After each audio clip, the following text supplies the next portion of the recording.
y no la contesté. Gracias por la observación. Bueno, lamentablemente no vamos a volver a repetir todo lo que dijimos hasta acá. Estábamos analizando el alcance de la cuenta reservas, que volvamos por un minuto al esquema de la estructura del balance. Debajo de la cuenta capital tenemos las reservas. Volvemos ahora a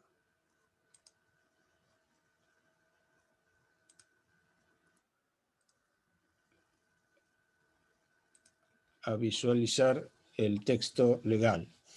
Decíamos entonces que, dada esta visión de que el respaldo frente a los acreedores estaba dado por el capital social, por la cuantía del capital social, el legislador previó esta idea de que se formara una cuenta complementaria o suplementaria del capital que se denomina reservas legales. Esta cuenta se integra con fondos provenientes de las utilidades sociales cuando las hay. Un 5% de las utilidades de cada ejercicio, en lugar de poder distribuirse, se deben retener y derivar a esta cuenta reservas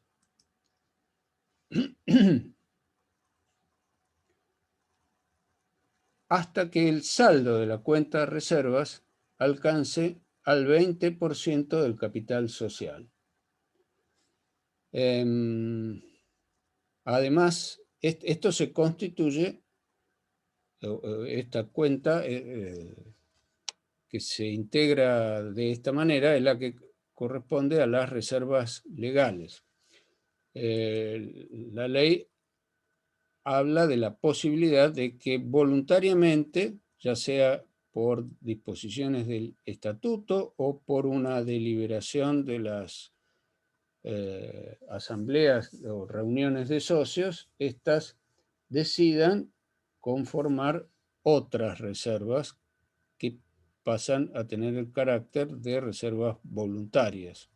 Al ser voluntarias pueden estas distribuirse en el momento que los socios así lo acuerden. El tercer rubro que debe incluir el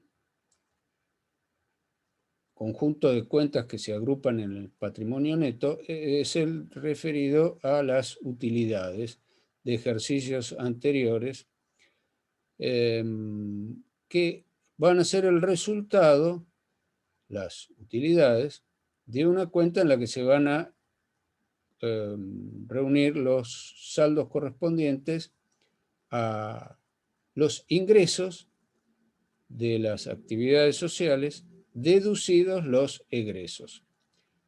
Esto va a conformar un estado contable separado, conoce habitualmente como el estado de resultados, respecto de lo cual hay otra norma que vamos a ver un poquito más adelante.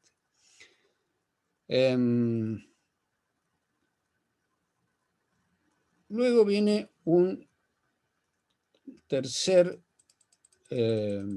inciso que dice: los bienes en depósito, el inciso 3 del artículo 63 dice: los bienes en depósito, los avales y garantías, documentos descontados y toda otra cuenta de orden. Este rubro 3 no integra el balance, sino que en la inteligencia del legislador en el año 1972, cuando se redacta la ley, este conjunto de cuentas, llamadas cuentas de orden, se reflejaban en un cuadro separado de las correspondientes al balance propiamente dicho. O sea, la igualdad entre activo, por un lado, y pasivo más patrimonio neto, se completaba con todas las cuentas enumeradas entre los incisos 1 y 2. El inciso 3, decía, se expresaba por separado. Hoy, en realidad, no se expresa como cuenta. Los principios de contabilidad generalmente aceptados, que son acuerdos que celebran los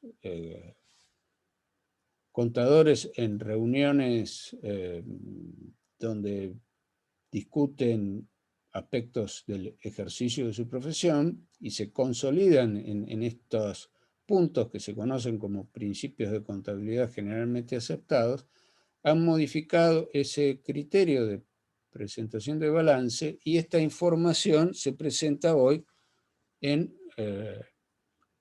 otra información complementaria de los balances, que son las notas, que ahora vamos a ver más adelante de qué se trata. Pero la idea de la información que debe ser reunida en este rubro es expresar en este apartado todo aquello que la sociedad o el empresario tiene en su poder con obligación de restituir.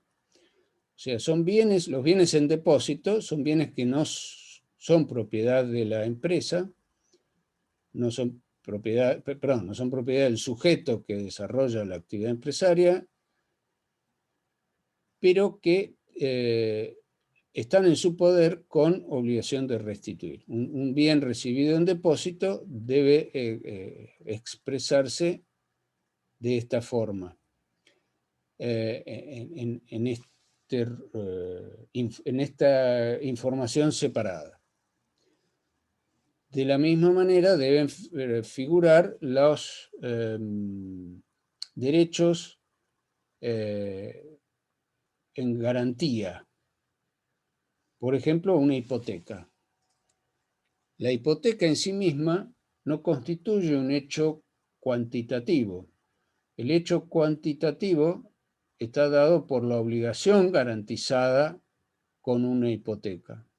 Entonces, el valor cuantitativo que se vuelca en el balance se va a ver reflejado como una deuda en el pasivo. Por ejemplo, un préstamo. Si la hipoteca se constituyó en garantía de un préstamo, el préstamo va a figurar en el pasivo. Pero no es lo mismo un préstamo contraído con una garantía real, como es la hipoteca, que un préstamo quirografario, sin ninguna garantía real. Para los eventuales dadores de crédito, es importante saber si ese préstamo está afectando a algún activo en particular, a algún inmueble por la existencia de una hipoteca o no. Entonces, la información relevante sobre la garantía tiene que aparecer en una nota en el conjunto de información que debe acompañar a un balance. El resto del contenido de este artículo 63 respecto de los estados contables está establecido en el inciso cuarto. Perdón, antes de comentar el inciso cuarto, quiero hacer una aclaración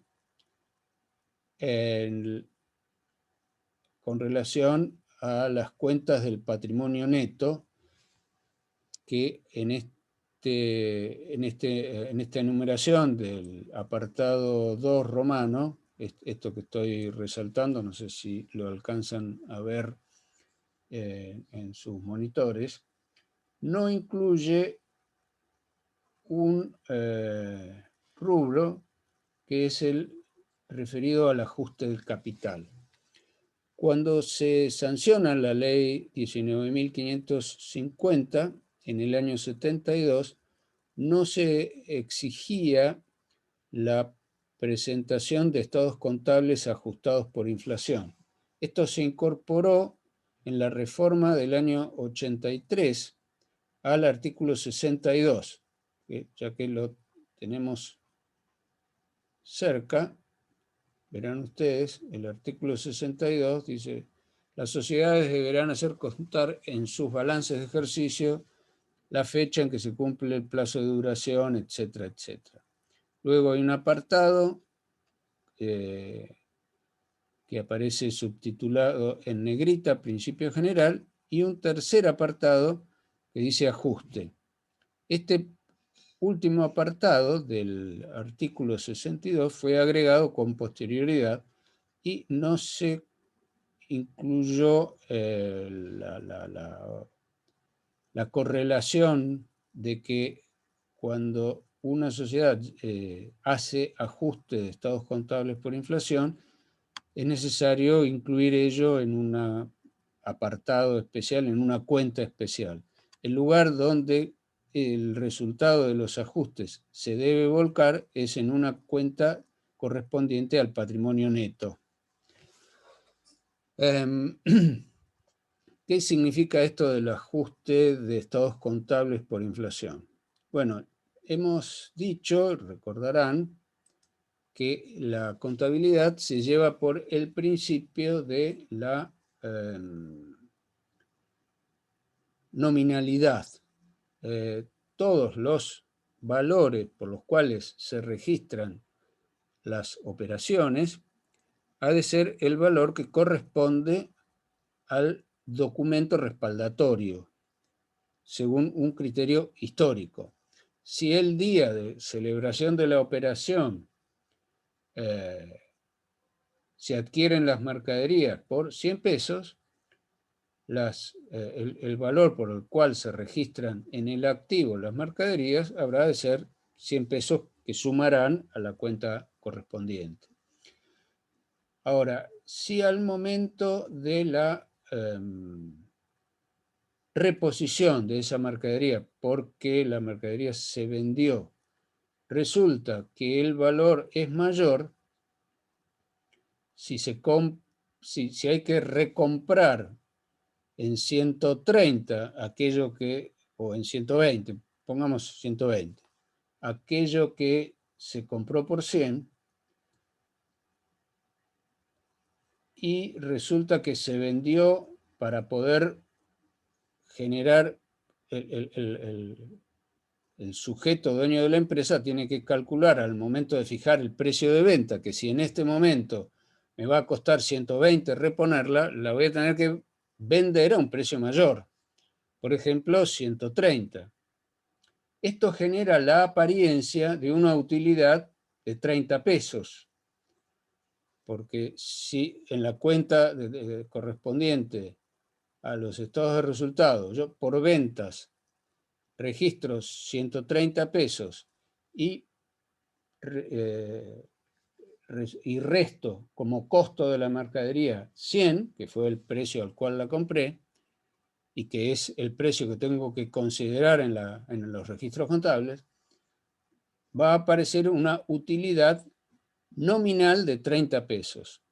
Pero desde el punto de vista de la realidad económica, esa utilidad es solamente de 10, porque vendí porque tengo que considerar, que para reponer la mercadería tengo que gastar 120. Entonces, para evitar esta registración de ganancias contables, pero no reales, es que aparece la necesidad de que las empresas hagan ajustes de sus estados contables. El mecanismo de ajuste era, porque actualmente está suspendido, utilizar un índice de precios y revaluar los activos llamados no monetarios. O sea, las mercaderías son activos no monetarios y los activos monetarios no se ajustan por inflación porque la padecen. o sea, el dinero que la empresa tiene en caja no corresponde ser ajustado por inflación porque padece la inflación, el poder adquisitivo, ya sea del dinero en caja o los depósitos en los bancos o los créditos a cobrar que contractualmente estén fijados en una suma de dinero, esos activos frente a la inflación no deben ser revaluados porque no se revalúan, se devalúan. En cambio, los activos no monetarios, al no tener un valor de reventa establecido, sí se ajustan. Entonces, esos son los activos, los no monetarios, como las mercaderías, o sea, los bienes de cambio y los bienes de uso fundamentalmente, se ajustan incrementándoles en la cuenta correspondiente el porcentaje correspondiente a la incidencia de la variación del índice de precios. Entonces, dado que se va a producir un aumento en la cuenta, un aumento de los valores en la columna del activo, el requisito de la igualdad entre las dos columnas, la del activo por un lado y pasivo patrimonio neto por el otro, se compensa creando una cuenta en el patrimonio neto, o sea, en la columna de la derecha del balance, creando una cuenta que refleje el incremento sufrido por el efecto de la registración de la inflación del ejercicio en los estados contables. Desde allá por el año 91, cuando el periodo en que la inflación dejó de tener una incidencia importante, ese breve periodo, el Poder Ejecutivo estableció mediante el Poder Ejecutivo no, la Ley de Convertibilidad, en uno de sus, la ley que se había sancionado en el año 91 como herramienta técnica para frenar el proceso hiperinflacionario que se había producido en el año 89, que tuvo algunos repiques durante el año 90. En el 91 se sanciona la ley de convertibilidad entre el peso y el dólar y se establece que si la incidencia de la inflación, que en ese momento había tenido un descenso muy significativo, no era superior a un cierto parámetro, los estados contables no se ajustarían. Y de hecho, hasta el año 2000, la inflación permaneció en valores inferiores al 10%. Eran inflaciones anuales de un dígito. Así las cosas, se produce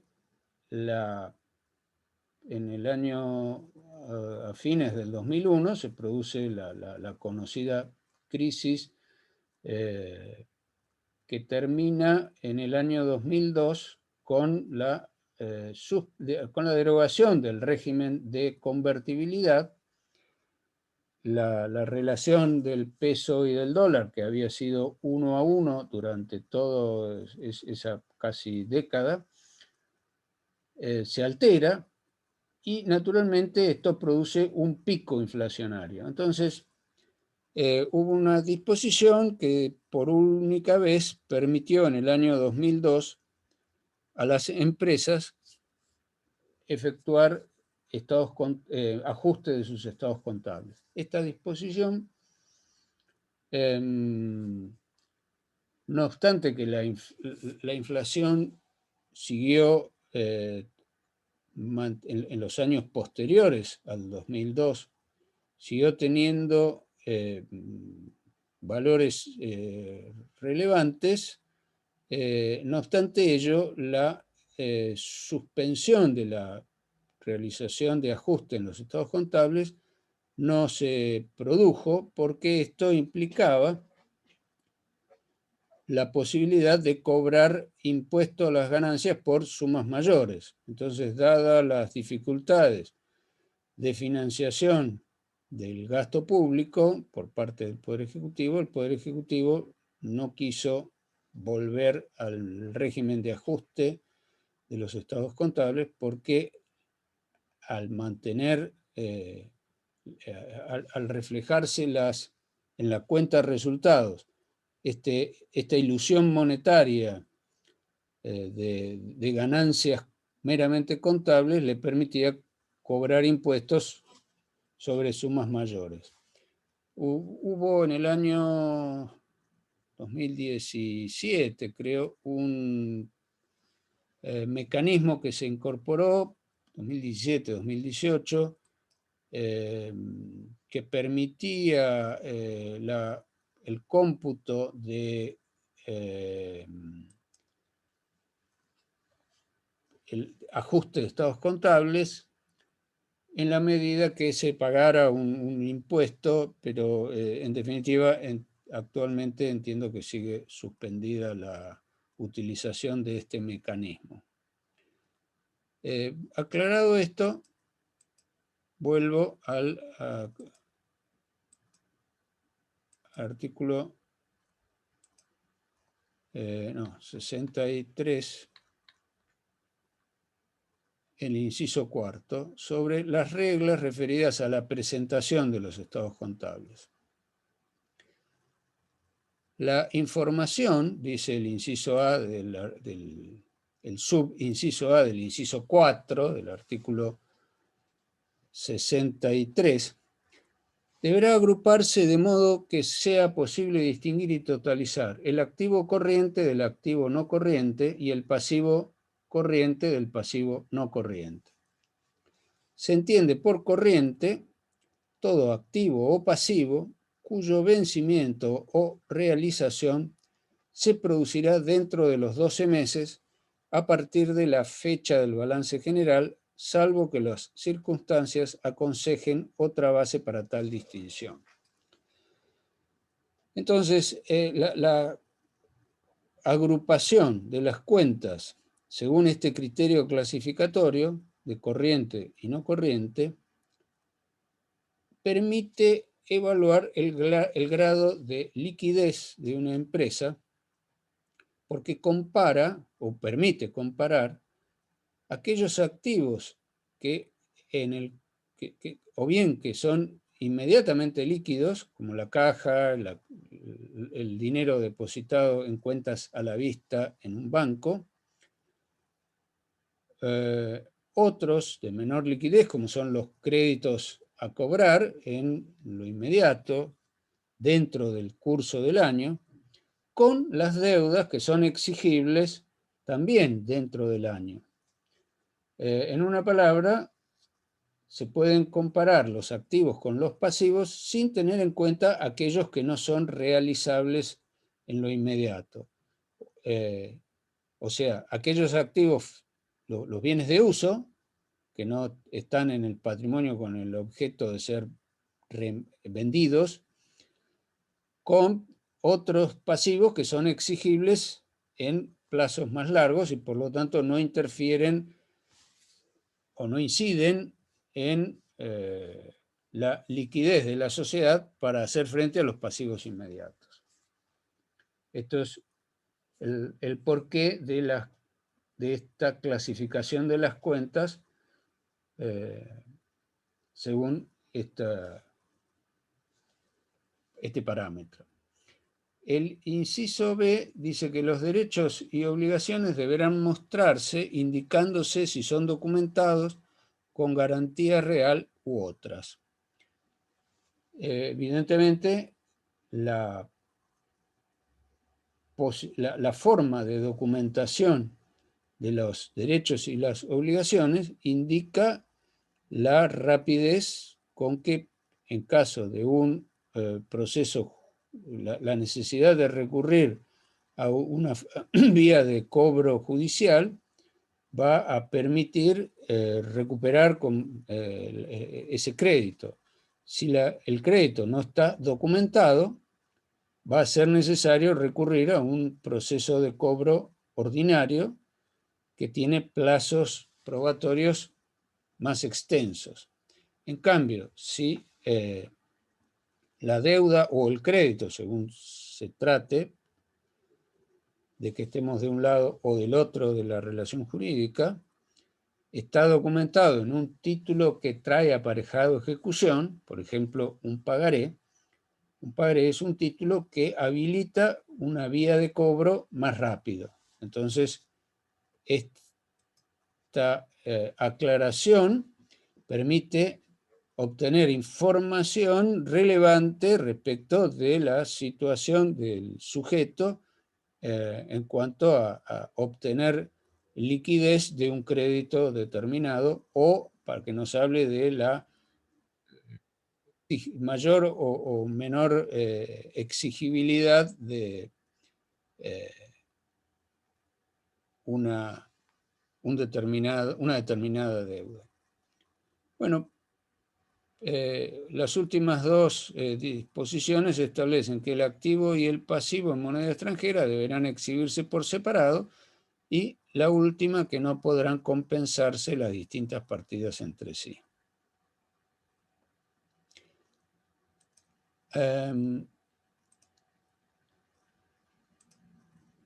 Vamos a cambiar la presentación y vamos a visualizar ahora de vuelta las diapositivas que nos van a permitir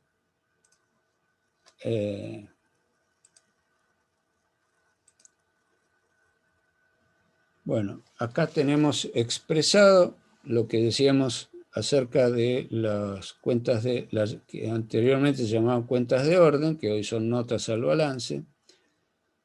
Esto lo vamos a comentar más adelante. Y acá viene la información que debe volcar el sujeto que lleva la contabilidad en la información complementaria al balance, que son las notas y los cuadros. Las notas corresponden a información no cuantitativa, pero relevante, o sea que no se trata de reflejar números en las cuentas, sino información relevante que no surge de los números y que tiene que estar expresado en forma clara. Por ejemplo, los bienes de disponibilidad restringida. Esto significa, por ejemplo, que, o más bien, deberá expresarse en una nota correspondiente si un bien de propiedad del sujeto, la sociedad o el titular de la empresa, ha sido afectado alguno de los bienes por un embargo. Un embargo es una medida procesal que se puede obtener en el marco de un proceso de cobro ejecutivo o cuando ya se ha obtenido una sentencia ejecutiva y se está en la vía de llevar adelante el cobro de manera compulsiva, se pueden obtener embargos. O sea, según estas dos, según que el embargo se obtenga en una de estas dos situaciones, el embargo habrá de llamarse preventivo cuando se solicita al inicio de un procedimiento de cobro que esté documentado de manera tal que habilite la obtención de esta medida procesal que se llama en este caso cautelar, porque es para preservar el cumplimiento de una probable sentencia favorable, y se llama embargo ejecutorio cuando el derecho ya ha sido declarado como existente y se está en el proceso de hacer efectivo el cobro. Entonces, bueno, cualquiera de esos dos tipos de embargo implican la indisponibilidad de ese bien, o sea que el titular no lo puede vender, no puede disponer de él, con vistas a la venta de ese activo en una subasta pública para transformar ese activo en dinero en efectivo y que permita satisfacer esa obligación incumplida. También debe ser objeto de notas los activos grabados con hipoteca o con prenda, ya esto lo mencionamos, los criterios de evaluación de bienes de cambio, los procedimientos de revaluación de activos, o sea, cuando se cambia el criterio de evaluación, esto tiene que ser expresado, no se pueden realizar estos cambios porque dado el complejo mecanismo del sistema de contabilidad por partida doble, si uno cambia el valor de un rubro, de un activo, el valor por el cual fue registrado un activo, se produce una alteración en las cuentas de resultado. Entonces, estos cambios tienen que ser advertidos para que ya sea los socios de una sociedad a quienes se somete el balance para su aprobación o eventuales acreedores tengan a la vista esta advertencia y saquen las conclusiones adecuadas. Lo mismo vale para los cambios en los procedimientos contables. Los acontecimientos que se producen entre la fecha de cierre y la fecha de presentación. ¿Esto qué significa? Supongamos que el ejercicio de la empresa cierra el día 30 de junio. La propia ley de sociedades establece en otras disposiciones, que ahora no vamos a comentar, porque lo que estamos analizando es la documentación contable y el régimen de teneduría de libros. Más adelante dice que en el caso de las sociedades anónimas, es obligación de los administradores sociales convocar a la asamblea ordinaria que va a tener por objeto considerar los estados contables, aprobarlos o desaprobarlos. Esa convocatoria para su tratamiento tiene que realizarse dentro de los 4 meses del cierre de ejercicio. O sea que si los estados contables cerraron el 30 de junio, tenemos que calcular julio, agosto, septiembre, octubre. Para el 30 de octubre tiene que estar convocado la asamblea. Y la asamblea se tiene que llevar dado que la asamblea tiene que tener un periodo de publicación, si la convocatoria, si el directorio de la sociedad anónima convoca a asamblea el 30 o el 31 de octubre, la fecha de realización de la asamblea tiene que estar prevista para no más allá de los 30 días. En 30 días, todo el proceso de publicación se puede tener por cumplido. Entonces, se estima razonable que la asamblea se lleve a cabo normalmente dentro de los 5 meses del cierre de ejercicio. O sea que algún día del mes de noviembre se tendría que estar llevando a cabo la asamblea de respecto del balance de este sujeto que terminó sus actividades, o sea, la información que va a estar contenida en el balance que van a considerar los socios en el mes de noviembre corresponde a hechos que sucedieron entre el 30 de junio de un año y el junio del año anterior. O sea, 365 días que pasaron, o sea, un año y medio en algún momento de ese, perdón, el balance contempla los 365 días anteriores al cierre de ejercicio. Pero entre el 30 de junio, fecha de cierre de ejercicio, y el día de noviembre en que se está llevando a cabo la asamblea, pueden haber sucedido hechos relevantes que de alguna manera modifiquen los hechos históricos que se están considerando en el balance. Esos hechos históricos que se hubieran, esos hechos relevantes, perdón, que se hubieran verificado en ese periodo de 4 meses dentro del cual tiene que estar elaborado el balance, tienen que aparecer reflejados como una nota a los mismos. Otra información que tiene que estar reflejada en las notas correspondientes es el resultado de operaciones con sociedades controlantes, controladas o vinculadas, y los montos no integrados del capital. ¿Recuerdan la diferenciación que mencionamos hace un momento entre suscripción e integración del capital? La suscripción es el compromiso que resulta del contrato de suscripción que celebran los socios, y la integración es el cumplimiento. El capital tiene que estar suscripto íntegramente.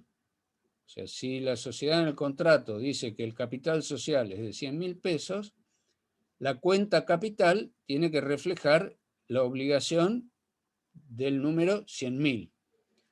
Ahora, la ley admite que la integración se haga en forma escalonada. Entonces, eso lo van a ver ustedes cuando estudien la ley 19.550 en particular.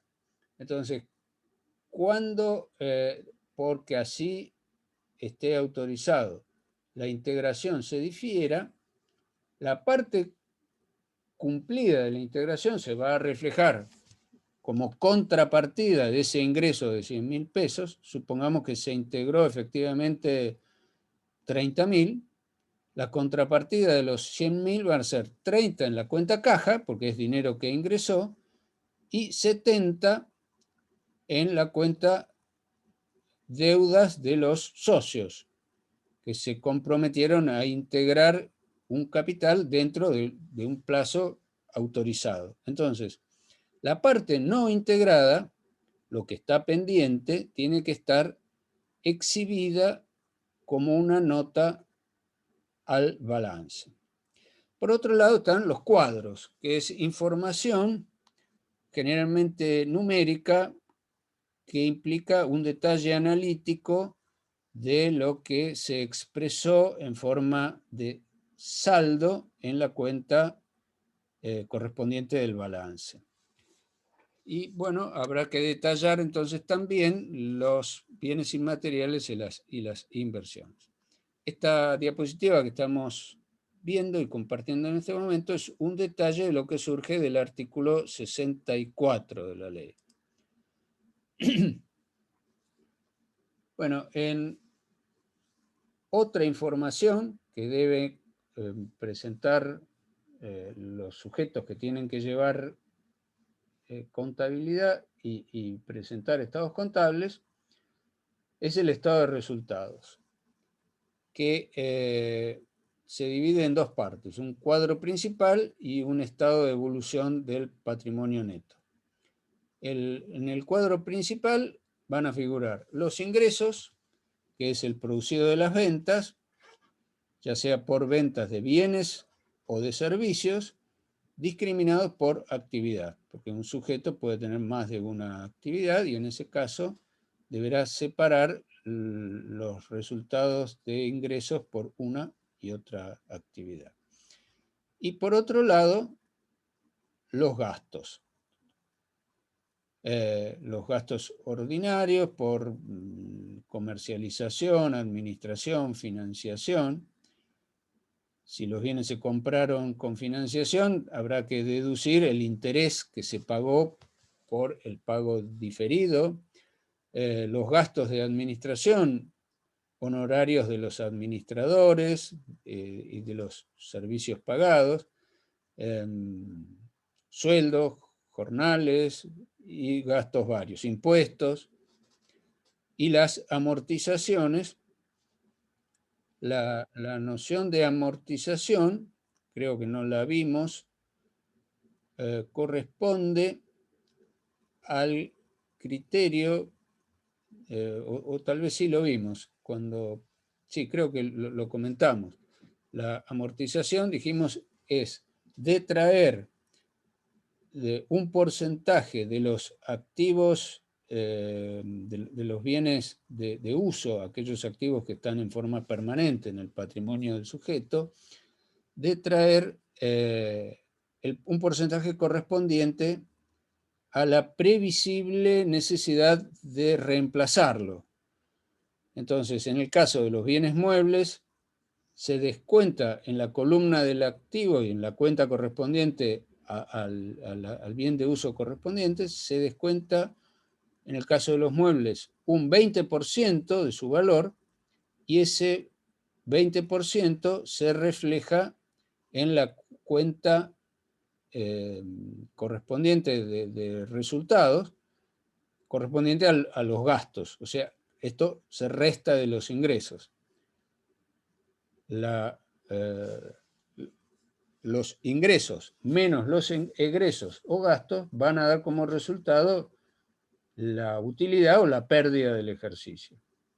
Y el estado de evolución del patrimonio neto es una información que se brinda por separado y que compara el estado del patrimonio neto al cierre del ejercicio en curso con el detalle del patrimonio neto al cierre del ejercicio anterior.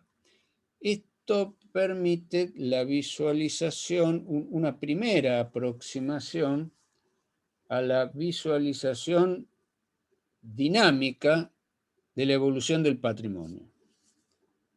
Dijimos que el balance es una fotografía del patrimonio al día del cierre de ejercicio. La película la podemos ver o bien para adelante o bien para atrás.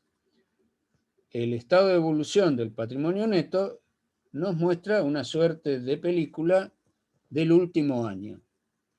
Luego hay otras informaciones que se requieren que permiten visualizar una película hacia adelante.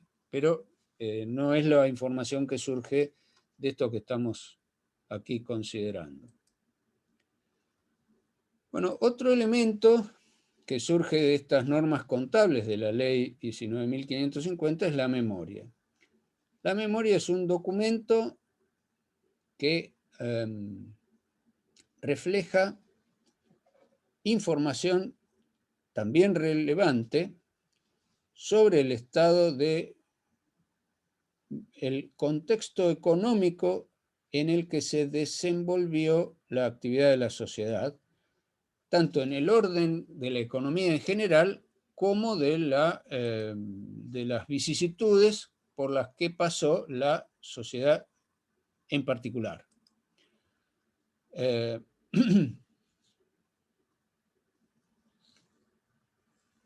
Y además tiene que contener una evaluación de los administradores.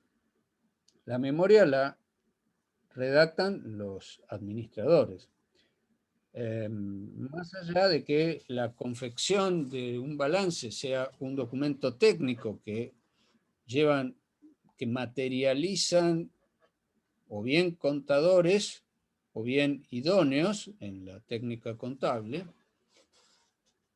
pero la firma del documento, o sea, la responsabilidad por el contenido de la información que se vuelca en ese documento, corresponde siempre al administrador en el caso de las sociedades o a los dueños, a los titulares de la actividad en el caso de los estados contables elaborados por sujetos que no están constituidos como sujetos de derecho, cuando el titular de la actividad empresaria es una persona humana.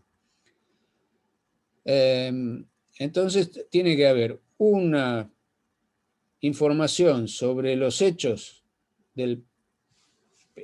sucedidos durante el periodo correspondiente al balance, ese año que va desde la fecha de inicio a la fecha de cierre de ejercicio, y una proyección del futuro. En particular, hay cierta información que la ley especifica. Por ejemplo, variaciones significativas entre el activo y el pasivo. O sea, si hubo alguna operación fuera de lo ordinario, una variación significativa porque hubo un aumento de capital, o una variación significativa porque se obtuvo una financiación importante, o porque se vendió un activo importante, entonces hay una gran cantidad de dinero no afectado al giro de la actividad, aumento de dinero en caja o en la cuenta de inversiones, eso tiene que estar explicado. Lo mismo si el resultado del ejercicio fue fruto de un negocio que no se va a volver a repetir. Por ejemplo, se vendió un activo fijo a un precio superior al cual por el cual se lo había adquirido. Bueno, eso va a reflejar una utilidad extraordinaria, pero en el sentido de que no se va a volver a repetir en el ejercicio siguiente. Entonces, esto es un hecho relevante que tiene que estar explicado en la memoria. Si los dividendos, supongamos que la cuenta de resultados dio saldo positivo, ahí tenemos que la cuenta dio utilidades, y esas utilidades no se van a distribuir, entonces no va a haber dividendos, hay que explicarlo, o también hay que explicarlo si se van a distribuir en especie, porque pensemos que el aumento que se produce en la cuenta correspondiente del patrimonio neto por el hecho de que hay utilidades, tiene como a la hora de ser distribuidas esas utilidades, va a tener como correlato que el ente, el sujeto, tenga que desprenderse de activos por un valor equivalente. Normalmente el sentido de la inversión para un socio que invierte en un negocio o una empresa que es, cuyos titulares son un conjunto de personas humanas, la motivación por la cual invirtieron dinero en ese negocio es para obtener utilidades. Entonces, lo normal es que las utilidades se paguen y que se paguen en dinero efectivo. Pero también, si la sociedad no está en una situación líquida, podría autorizar la entrega de algún activo que le permita mantener su liquidez para hacer frente a las obligaciones. Entonces, toda esta información, que es sumamente relevante, tiene que estar explicada en la memoria. Pensemos, por otro lado, que esta información tiene que estar en disponibilidad de los socios que van a considerar su aprobación o no, 15 días antes de la fecha de ese evento en el cual, esa reunión de socios en la cual se va a deliberar sobre la aprobación o no de los estados contables.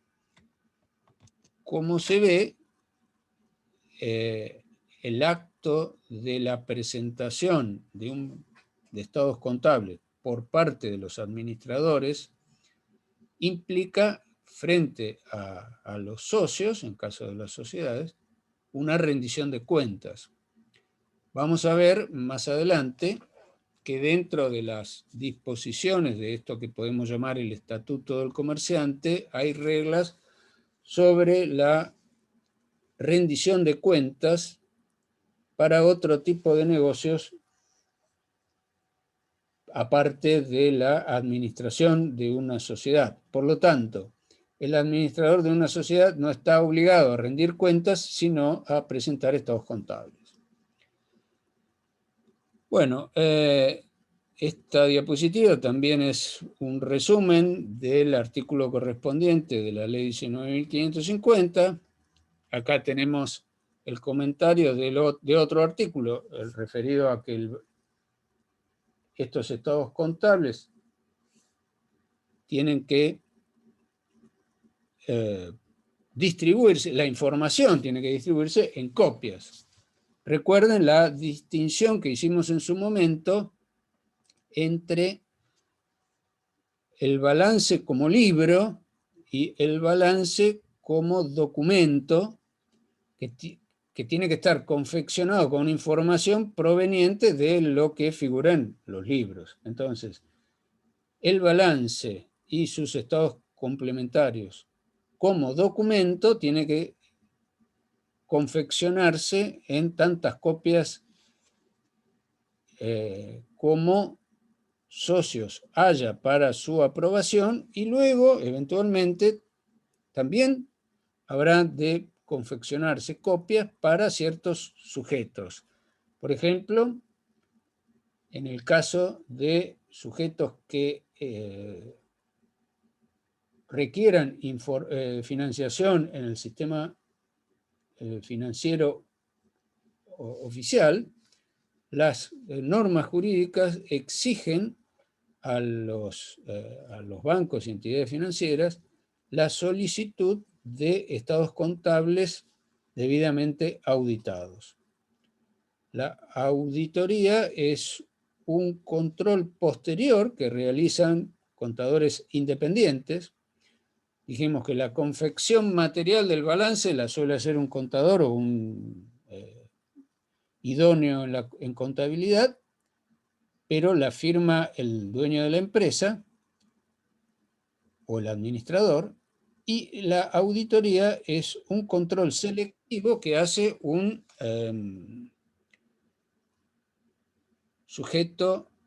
un contador independiente que no sea empleado, en el sentido de que no sea empleado del dueño de la empresa.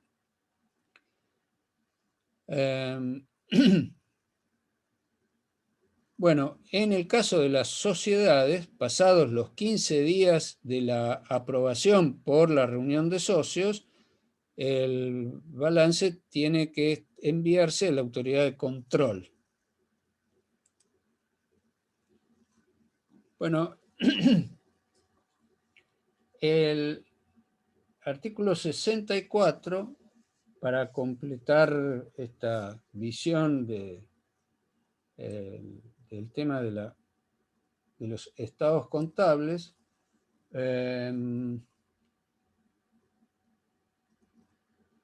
se refiere a la noción de dividendo.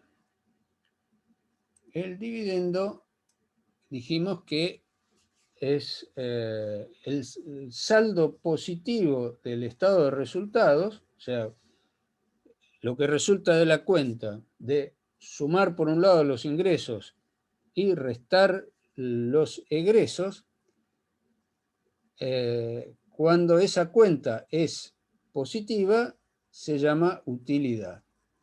Y por otro lado se llama dividendo a la parte alícuota de las ganancias que corresponde a cada socio. O sea, dijimos que la sociedad puede decidir, perdón, la asamblea de socios puede decidir frente a la existencia de utilidades, puede decidir su distribución o puede resolver su retención.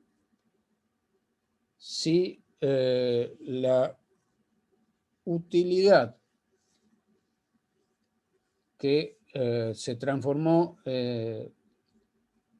la sociedad decidió distribuirla, se paga esa distribución, bueno, los activos, el saldo de la cuenta va a desaparecer. Va a quedar, las utilidades salen de la sociedad porque habrán de salir los activos correlativos y pasarán a ser disponibles por sus socios.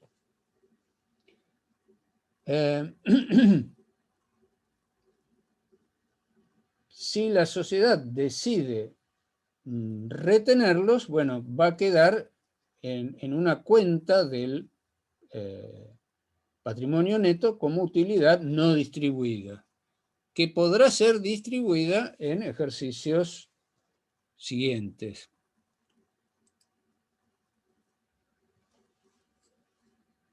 Ahora bien, una vez ¿qué tipo de ganancias pueden ser distribuibles? Porque acá hay un problema, que es que la noción de ganancia la podemos calcular de distintas maneras. Lo vamos a ver en la diapositiva siguiente. La ley 19.550 dice que para poder distribuir dividendos solamente se pueden distribuir los que resulten de ganancias realizadas y líquidas según un balance regular confeccionado según la ley y el estatuto y aprobado por el órgano competente, salvo los casos de el pago de dividendos anticipados, que es algo que van a estudiar ustedes cuando vean la ley 19.550. Pero hay otros criterios contables para la determinación de la existencia de ganancias. O sea, dijimos que solamente hay dividendos si hay ganancias, pero la noción de ganancia es dependiente de una serie de convenciones contables y de criterios, de manera tal que esto es un acto delicado, a punto tal que bueno, en el caso de que la sociedad distribuya dividendos que no correspondan a estas reglas anteriores, por ejemplo, otra regla que no mencioné surge del artículo 71, que dice que si bien en un ejercicio puede haber, supongamos que el ejercicio en particular dio una ganancia de 100 pesos, pero de ejercicios anteriores había pérdidas por 30, no se pueden distribuir los 100, sino que solamente se pueden distribuir los 70. Hay que cubrir las pérdidas de ejercicios anteriores. Bueno, sea cual fuera la razón por la cual la sociedad distribuyera dividendos que no se correspondan,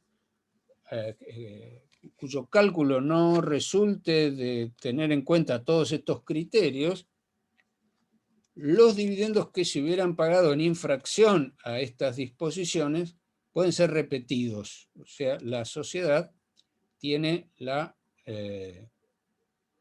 obligación, la carga, la obligación, perdón, de recuperar aquello que hubiera pagado de más. Porque acá, ¿cuál es el conflicto? El conflicto se da con relación a los acreedores del pasivo. Porque hay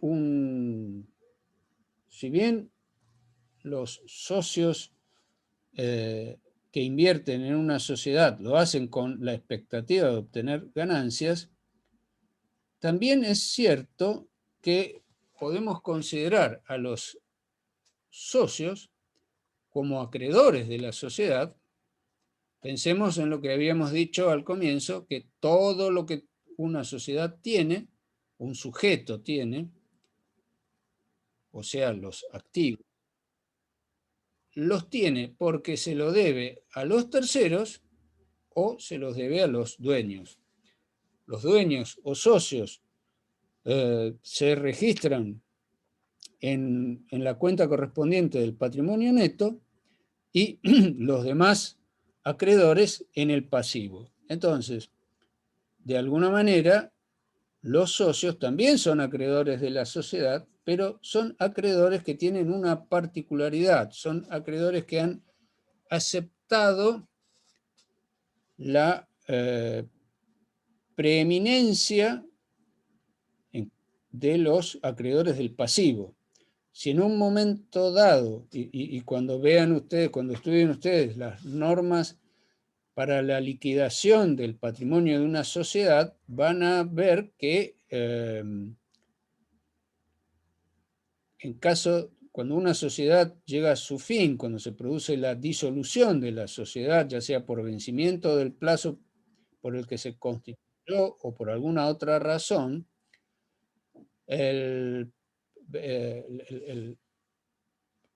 esta situación de disolución va a llevar a que el paso siguiente a la verificación de esa circunstancia sea la liquidación de una sociedad.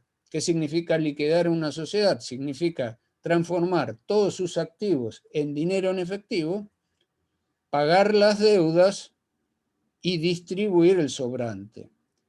Entonces, ahí vemos que hay un orden de prelación.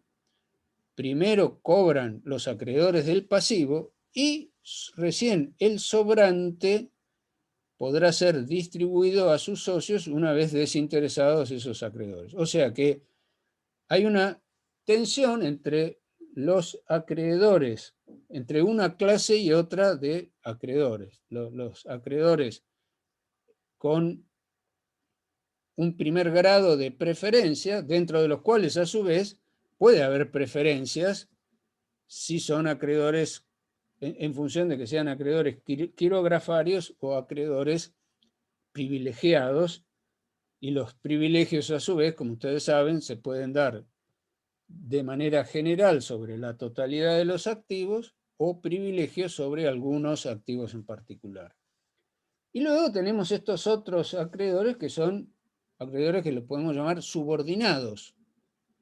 Más adelante vamos a ver que la subordinación puede resultar o bien del mecanismo legal, como es el caso de la constitución de una sociedad en la cual los socios son acreedores subordinados por disposición de la ley, porque a la hora de la liquidación de la sociedad primero tienen que pagarse las deudas del pasivo, o bien puede ser el resultado, el nuevo Código Civil y Comercial así lo admite, y esto viene de una disposición de la ley 24441, que fue una ley ómnibus del año 94 aproximadamente, que se sancionó con un conjunto de instituciones que tenían por objeto facilitar la circulación del crédito, fundamentalmente el crédito a largo plazo para la financiación de la vivienda. Entonces, en esta ley ómnibus se incluyeron numerosos mecanismos financieros, algunos lo vamos a ver más adelante, cuando se vea la parte de financiación de la empresa.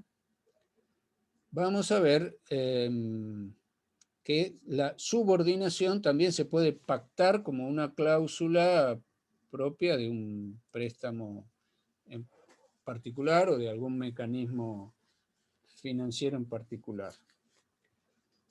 Bien. Entonces, habíamos adelantado que la noción de ganancia, supuesto de noción previa a la existencia de dividendos, supone la determinación de un criterio que de alguna manera resguarde a estos acreedores del pasivo, que tienen un grado de prelación superior a los socios. O sea, el dividendo es algo que van a cobrar los socios, pero en un marco de circunstancias en la cual habrá de resolverse esta situación de tensión entre los acreedores del pasivo y los acreedores subordinados, que son los socios. Los acreedores del pasivo tienen cada uno un plazo de exigibilidad de su crédito distinto. Algunos acreedores del pasivo habrán de cobrar sus créditos antes del cierre de ejercicio y otros habrán de obtener la exigibilidad de sus créditos según la causa de generación de los mismos después del cierre de ejercicio.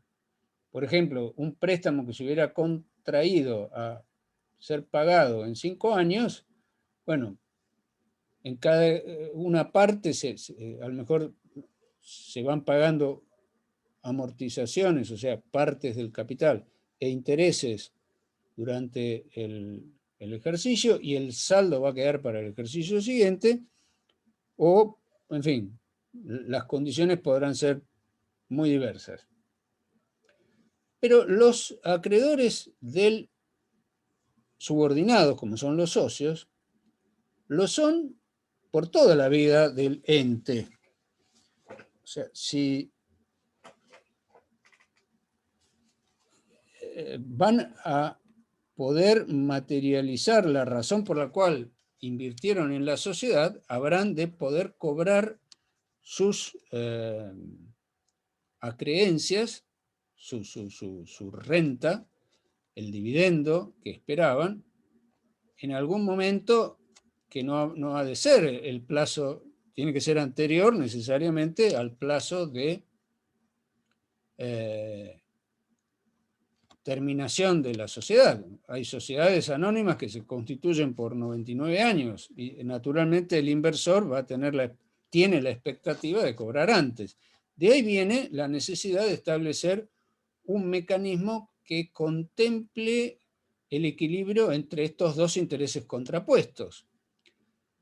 Y para ello hay distintos criterios. La ley 19.550 eligió un criterio, pero hay otros. Y estos criterios se pueden clasificar en criterios estáticos, que es lo que resulta de esta cuenta de comparar la situación del activo al momento del cierre de ejercicio con la situación del capital más menos los resultados y las cuentas correspondientes. Entonces, esa resta la diferencia entre el activo menos el pasivo más el capital inicial, da como resultado una suma de dinero que puede ser distribuida sin perjudicar a los acreedores del pasivo. Esto lo digo como de una manera provisoria, porque la realidad económica determina que esto solo es así desde una perspectiva estática, si la sociedad terminara hoy. Pero como la sociedad no va a terminar hoy y hay acreedores cuyos créditos van a ser exigibles el día después, hay que tener en cuenta de que este mecanismo de cálculo de las ganancias no perjudiquen la situación de los acreedores del pasivo en lo inmediato o al momento de la exigibilidad de su crédito. Porque puede resultar que al momento de la exigibilidad del crédito, luego del pago de los dividendos, la sociedad hubiera quedado en situación de iliquidez. Entonces, de ahí viene la necesidad de exhibir la información de los estados contables separando los activos corrientes y pasivos corrientes de los no corrientes. Entonces, este es un criterio para determinar la existencia de ganancias. Luego hay un criterio dinámico, que es la que contempla la correlación de ingresos y egresos futuros. Esto es lo que se llama flujo de fondos. Otra manera de ver si la sociedad puede pagar el excedente de los activos que supera al pasivo más el capital social y sus anexos o accesorios, es el de correlacionar los ingresos futuros con los egresos y ver en qué situación financiera se va a encontrar la sociedad al momento de que esos pasivos se hagan exigibles. También es relevante en este cálculo para determinar la existencia de dividendos que puedan ser distribuidos sin perjudicar a los acreedores del pasivo, aspectos técnicos tales como los cambios de criterios en la contabilidad que pueden alterar el estado de resultados. Por favor, les pido que mantengan abiertas las pantallas, porque esta circunstancia de dar clases a distancia genera por lo menos en lo personal, me genera la dificultad de no tener una retroalimentación a través de la cara de la persona a la cual estoy hablando. Esto es un mecanismo muy particular que afortunadamente la tecnología nos permite, pero de alguna manera hay que recrear en este mecanismo técnico las posibilidades de un diálogo, de que no estoy hablando solo, si yo no le veo las caras a las personas a quienes les hablo. Entonces, más allá de que haya alumnos que tengan alguna dificultad en su dispositivo y que no tengan disponible una pantalla, lo cual es entendible, todos los demás les pido que activen sus videos, porque de lo contrario no los voy a considerar presentes en la clase. Así que por favor no me hagan repetir esto todas las clases, porque es un mal hábito de los alumnos. Bien. La diapositiva siguiente se refiere a la formación de la cuenta reservas, que ya la he explicado, y que acá les dejo en una diapositiva en particular. Bueno, con esto concluimos lo referido a los estados contables. Volvemos ahora a las técnicas de contabilidad que veníamos desarrollando, para lo cual vamos a visualizar ejemplos de registración en libros. Ahora vamos a ver 5 diapositivas donde van a desarrollar ejemplos de registración de 3 tipos de operaciones, para lo cual van a intervenir 3 libros. El libro diario, que es uno de los calificados como indispensables. El libro mayor, que es un libro facultativo en términos de su exigencia, de que no es exigible que se lleve con las formalidades legales, pero es inevitable que se tenga que llevar algún tipo de organización sistemática de la información para agrupar las transacciones en cuentas. Y el tercer libro es el libro de inventarios y balances, que también es uno de los libros indispensables. Las tres operaciones que vamos a ver cómo quedan reflejadas para que ustedes tengan una aproximación elemental a lo que implica el paso de las transacciones de una actividad comercial a su registración en la contabilidad, que va a tener dos implicancias. La contabilidad va a servir como vía para organizar la información que se debe volcar a los estados contables, que representan todo este tipo de circunstancias que hemos visto, que son sumamente relevantes tanto para los socios en orden a la determinación de las ganancias, como para eventuales acreedores que habrán de conceder crédito y que habrán de basarse en la información que surge de estos libros para evaluar el riesgo que implique conceder o no el crédito. Estas tres operaciones que vamos a ver, para que ustedes puedan empezar, obviamente, con lo que resulta de estas 2 o 3 clases que le dedicamos a la contabilidad, no van a adquirir conocimientos como para dedicarse a volcar los libros de una empresa en la realidad, pero van a tener una idea elemental para y por lo menos aspiro a que comprendan estos procesos.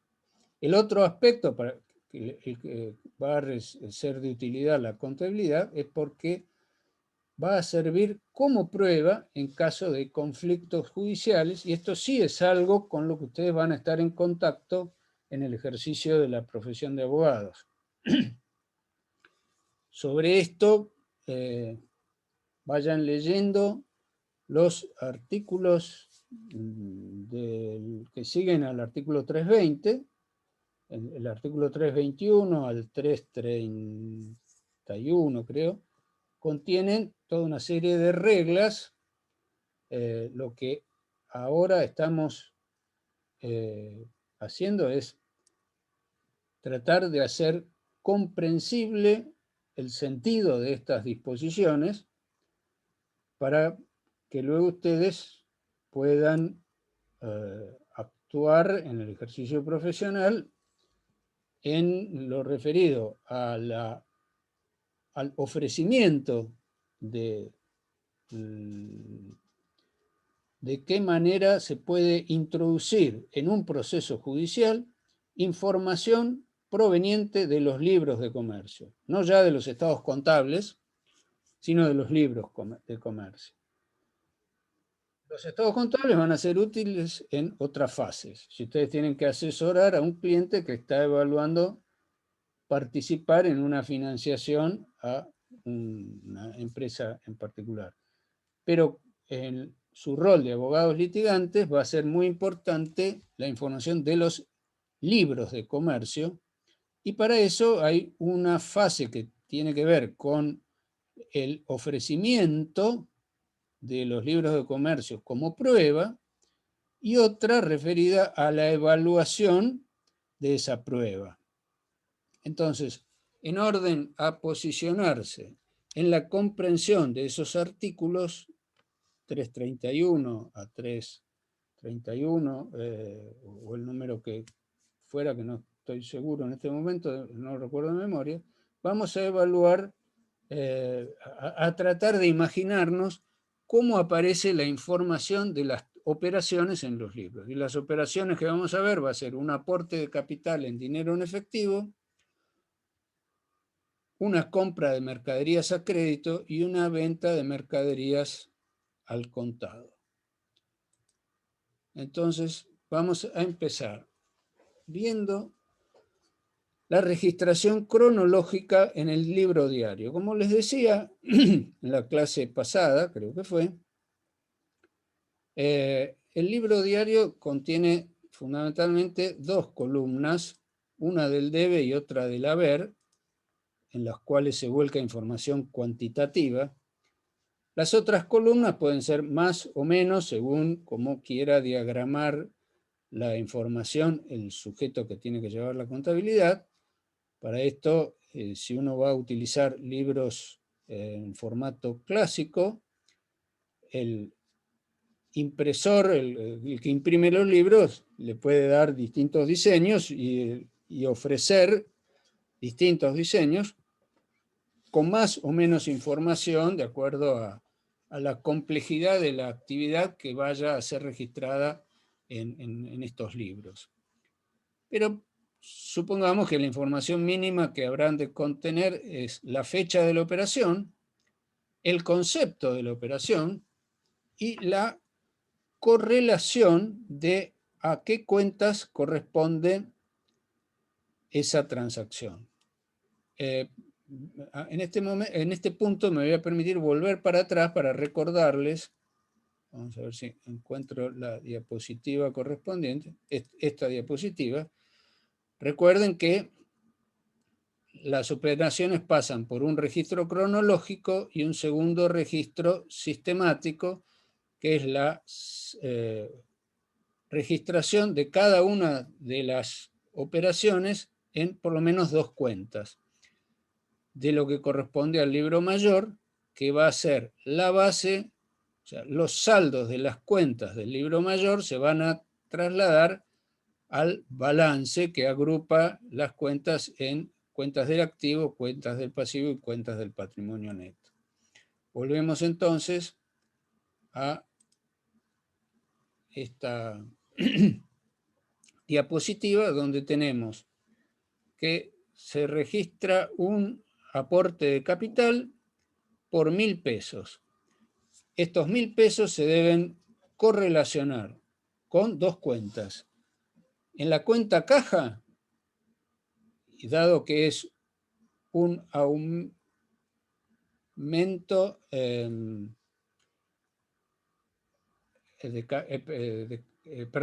dado que es un aporte de capital en efectivo, en la cuenta caja, por el lado del debe, porque es un aumento de una cuenta de activo, entonces se registra en el debe, y como correlato la cuenta capital, que es una cuenta del patrimonio neto, una cuenta diferencial, en la cual los aumentos se registran en la columna del haber. Esta es una operación que se realizó un día X y que luego vamos a ver que tiene que tener un correlato en las cuentas correspondientes del libro mayor. A continuación viene una operación de compra-venta de mercaderías. Como se trata, una compra de mercaderías por 100 pesos. Como se trata la cuenta mercaderías de un aumento de una cuenta del activo, en la cuenta mercaderías se registra en el debe.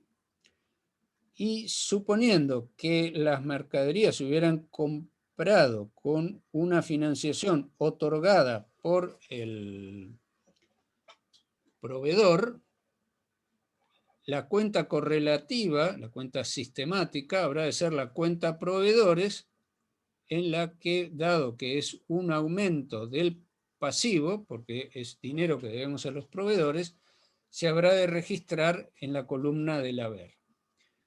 Luego, la tercera transacción que tenemos reflejada en esta diapositiva es una venta de mercaderías al contado.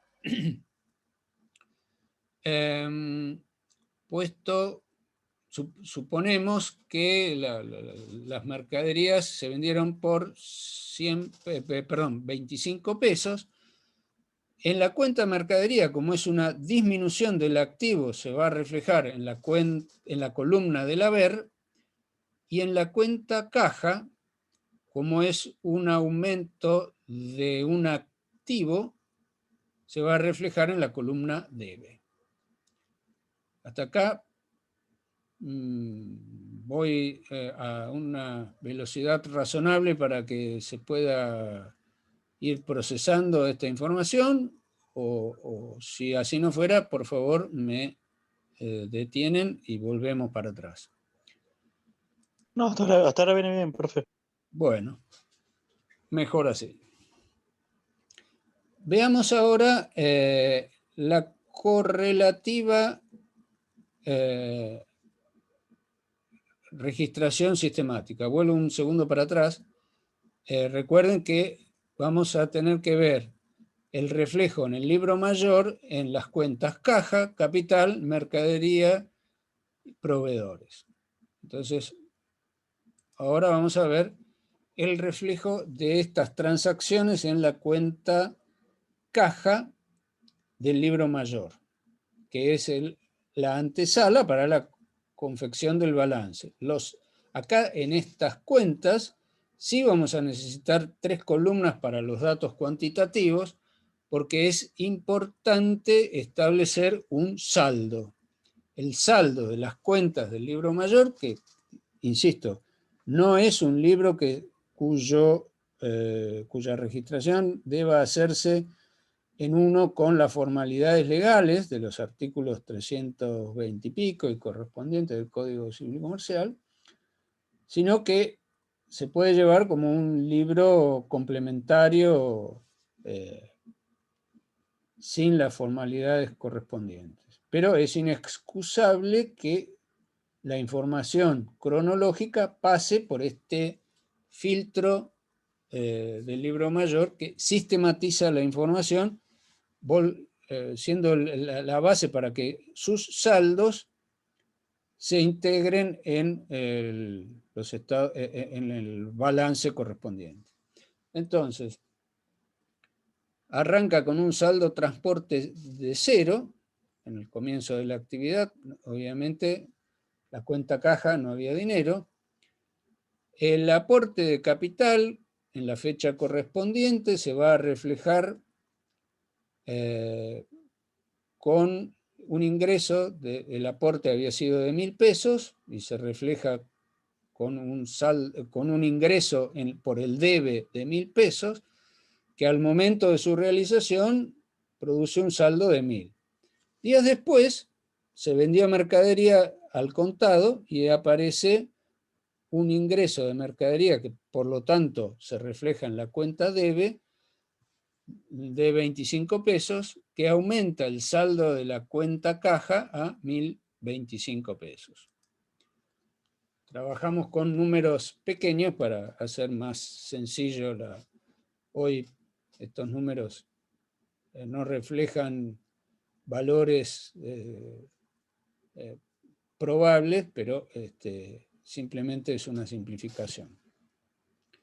Veamos ahora cómo va a quedar registrado el aporte de capital en dinero en efectivo en la cuenta correspondiente de capital. Arranca con saldo cero, el saldo transporte es saldo cero. En los libros, cuando una hoja se llena, el último saldo de la hoja se lleva al comienzo de la hoja siguiente, cuando estamos hablando de libros físicos con hojas encuadernadas.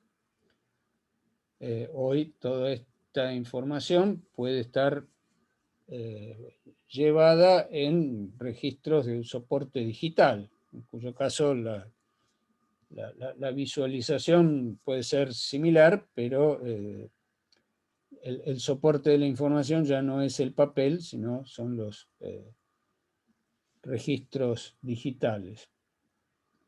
Entonces, decíamos que cuando una hoja se completa, el último saldo constituye el arranque de la hoja siguiente, donde suele, según las convenciones contables, se lo denomina saldo transporte, porque viene de otra hoja. Bueno, en el comienzo aparece como saldo cero.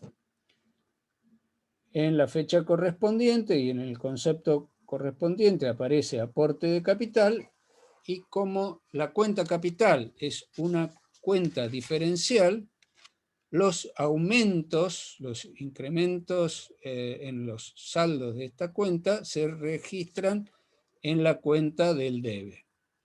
Y las diferencias entre las cuentas del debe y el haber dan el saldo. En este caso, el saldo es de 1.000 pesos y se va a transponer al balance por ese valor. Vamos a la diapositiva siguiente y seguimos con la registración sistemática de la compra de mercaderías a crédito y venta al contado. O sea, vamos a ver el reflejo de las operaciones que habían ingresado por el registro cronológico, las vamos a ver reflejadas en una cuenta del libro mayor, la cuenta mercaderías, que corresponden naturalmente en el balance. La cuenta mercaderías se expone en la columna del activo.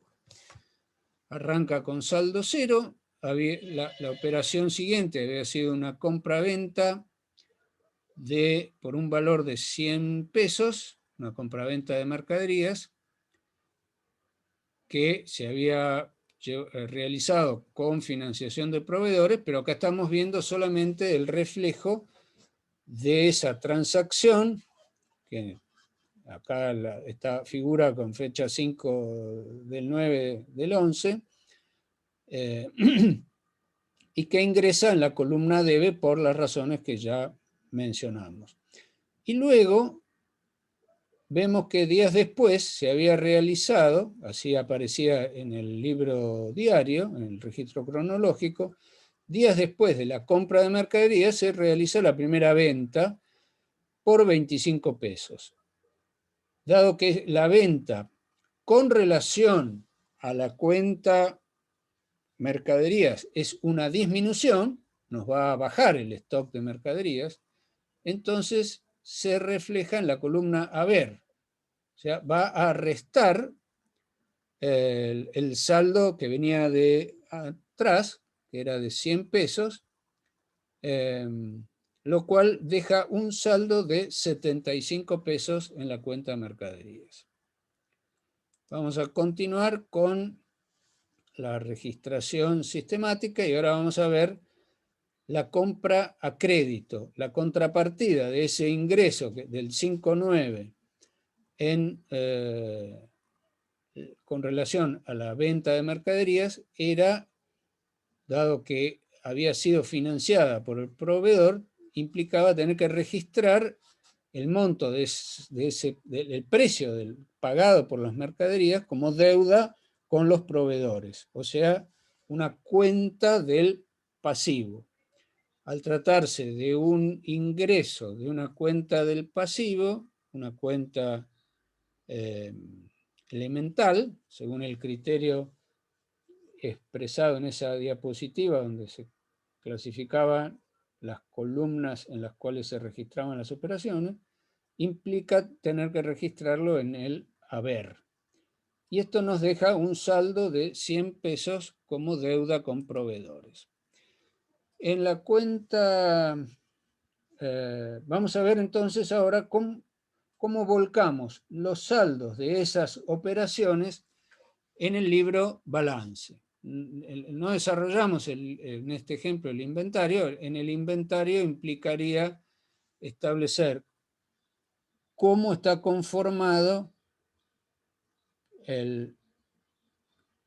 cada una de las cuentas. O sea, en la cuenta mercadería, todos y cada uno de los rubros por unidades, cuántas unidades de cada una de las mercaderías.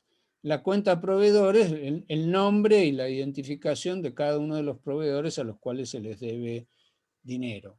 En la cuenta capital, cuáles son los socios que aportaron y cuánto aportó cada socio. Esa es la forma de llevar el inventario. El balance va a expresar los saldos de cada una de las cuentas, agrupadas según la columna correspondiente. En el activo tenemos la cuenta caja con el saldo que nos había quedado de 1025 y la cuenta mercaderías, donde luego de comprar y posteriormente vender aparece un saldo de 75. Entonces la suma de los activos da 1100, que tiene que ser igual a la suma de las cuentas de la otra columna. donde tenemos lo debido a los proveedores por 100 pesos y el aporte de los socios por 1000, que se refleja en la segunda parte de las cuentas de la segunda columna, que es el patrimonio neto, donde aparecen reflejados los 1000 pesos de capital. Y acá tenemos entonces la igualdad de las dos columnas, 1100 pesos las dos columnas. Más o menos se entiende hasta acá lo que venimos diciendo. Si hay alguna duda, me interrumpen y volvemos para atrás, porque entiendo que esto son nociones abstractas a las que los estudiantes de Derecho están poco acostumbrados. Nuestra formación básica no nos flexibiliza la mente para seguir estos razonamientos numéricos, así que entiendo que pueda haber dudas. Bueno, acá en esta diapositiva vamos a ver un ejemplo de un balance sin ajuste con otras cuentas habilitadas. No vamos a hacer el desarrollo de las operaciones que nos pueden haber traído hasta este balance, pero asumimos que es un balance que refleja la historia de un ente, una empresa que ya ha funcionado durante algún tiempo y que la foto de su patrimonio está expresada en estos valores. Tenemos 10.000 pesos en la caja, vendió mercadería o servicios y tiene 45.000 pesos a cobrar, tiene depositado en bancos 50.000 pesos y tiene mercaderías para vender, que todavía no las vendió, por 90.000 pesos. Tiene inversiones por 60.000, porque tiene activos que no los transformó en mercaderías porque no es oportuno hacerlo todavía en este momento del ciclo. Entonces, como tenía dinero en caja, prefirió invertirlo en un plazo fijo por 60.000 pesos y adquirió mercaderías por 120.000. Esto da como resultado un activo de 375.000 pesos. ¿Cómo financió esos 375.000 pesos?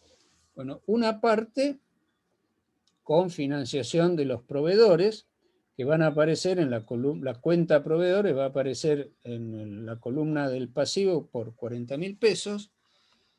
Otra parte con financiación bancaria por 70.000 pesos.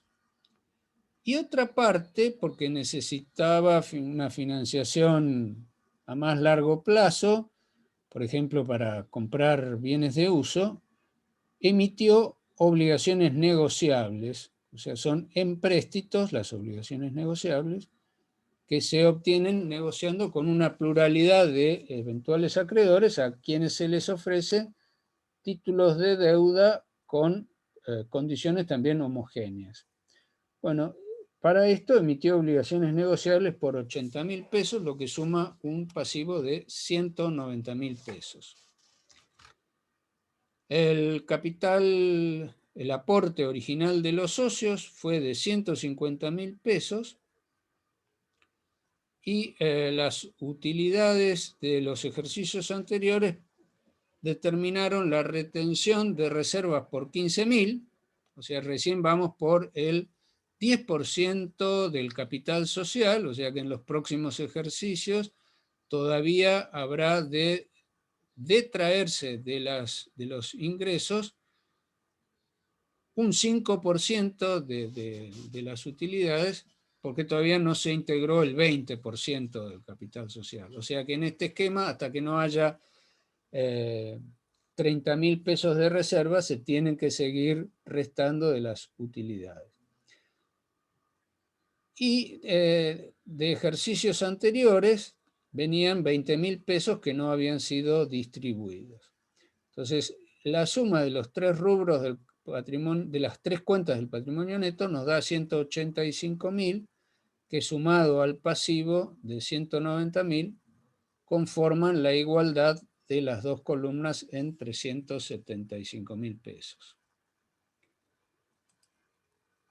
Bueno, esta otra diapositiva nos va a permitir entender el mecanismo que había explicado respecto de la cuenta ajuste de capital, que implica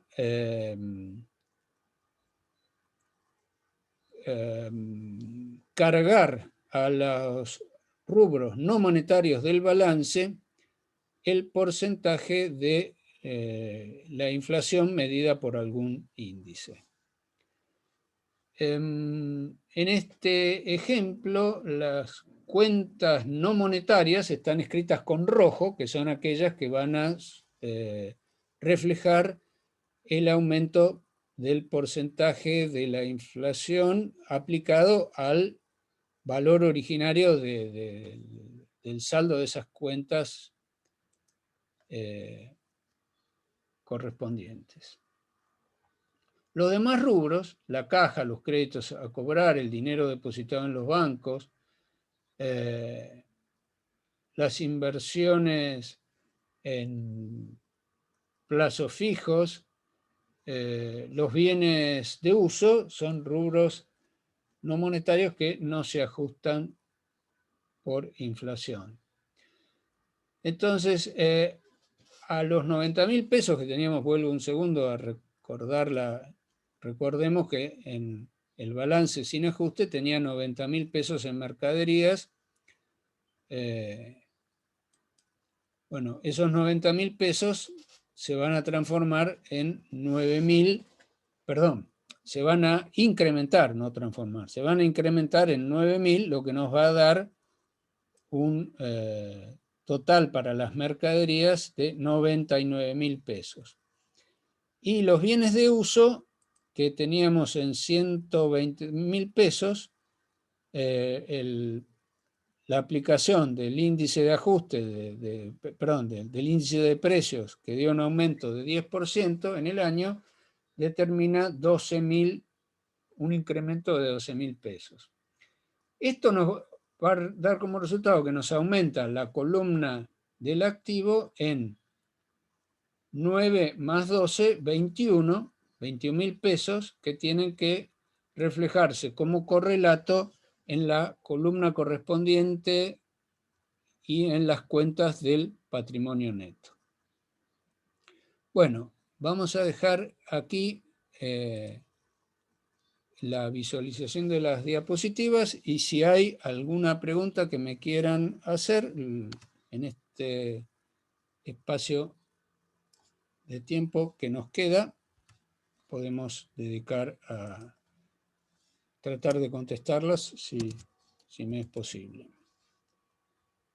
¿Hay algo sobre lo que quieran? Sí, yo quería hacer una pregunta. Dígame. Lo llevo a la disolución de las empresas. Sí. Usted habló de que cuando se disuelven las empresas, primero cobran los del pasivo y después lo del activo. No, los socios que se registran en el patrimonio neto. Las acreencias de los socios que se registraron en el patrimonio neto. Esa disolución puede ser porque se termina el lapso de la empresa, o hay, digamos, un conflicto y la empresa se tiene que disolver. En los dos casos también se resuelve de la misma forma, doctor. Sí, fíjense ustedes que el mecanismo de la quiebra, que es una de las eventualidades a las que puede estar sometido un patrimonio, en la quiebra juega el mismo principio. la quiebra tiene por objeto, es una forma de liquidación, o sea, la disolución da lugar a la liquidación. Y la liquidación de un patrimonio puede darse o bien por un mecanismo llamémosle, de autoliquidación, en el cual el administrador de la sociedad es el que realiza los bienes, o en un marco conflictivo en el que los acreedores quisieron cobrar y no pudieron, y entonces llevan a cabo un proceso judicial que se llama quiebra. En cualquiera de los dos procedimientos, sea por liquidación, autoliquidación o liquidación compulsiva judicial, en un marco de quiebra, siempre se da el mismo mecanismo de prioridades. Primero cobran los acreedores y si sobra algo, se distribuye entre los inversores. Siempre se sigue el mismo criterio. Bien. ¿Alguna otra pregunta? Bueno, entonces damos por concluida aquí la clase de hoy. Les agradezco su participación y nos veremos, si Dios quiere, el miércoles. Así que me despido. Profe. Hasta Que luego. sigan bien. Hasta luego. Gracias. Gracias.